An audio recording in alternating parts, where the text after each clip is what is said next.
Bonjour Nicolas Bouzou. Bonjour Dimitri, bonjour Anissa. Bonjour Nicolas. L'ONG Oxfam a publié hier un rapport qui dénonce les inégalités en matière de logement en France. Je rappelle que la présidente d'Oxfam, Cécile Duflot, Absolument. a été ministre du Logement. Bien sûr. Alors il y a quoi dans ce rapport ? Écoutez, il y a l'idée que les inégalités en matière de logement sont l'un des principaux problèmes de politique publique aujourd'hui, ce qui est vrai, ça n'est pas sorti de l'imagination des rédacteurs du rapport. Depuis 20 ans, les prix de l'immobilier en France ont augmenté 4 fois plus vite que les revenus. C'est vrai.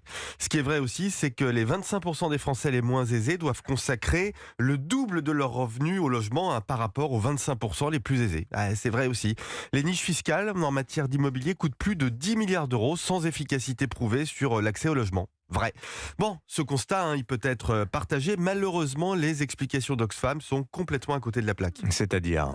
Écoutez, les ONG expliquent que le problème de l'accès au logement en France est dû à la financiarisation du secteur. L'idée, si je la comprends bien, c'est que de grands acteurs du secteur privé ont construit des résidences pour les étudiants, des résidences seniors, des EHPAD, parce que ce serait plus rentable que les logements sociaux. Alors, c'est vrai que de tels acteurs existent, mais en l'occurrence, on a besoin de ce type de résidence. On pourrait d'ailleurs aussi ajouter les hébergements touristiques, mais c'est très bien qu'on en construise. Honnêtement, je n'ai jamais rencontré un maire qui m'explique que dans sa ville, il y a trop d'EHPAD ou il y a trop de résidences pour les étudiants. En général, on explique plutôt l'inverse.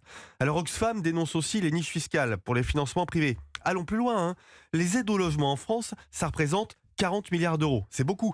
Mais la fiscalité sur le logement, Dimitri, c'est 90 milliards d'euros.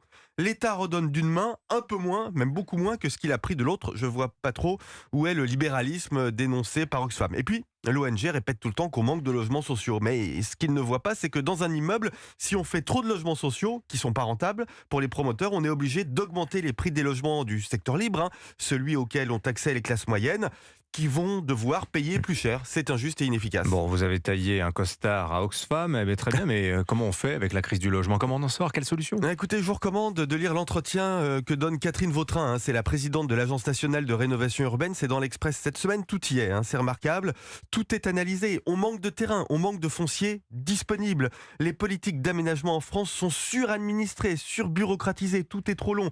La taxe d'habitation qui a été supprimée, comme vous savez, par le président Macron, du coup, a ôté toute incitation pour les maires à récupérer de la base fiscale et donc à construire des logements.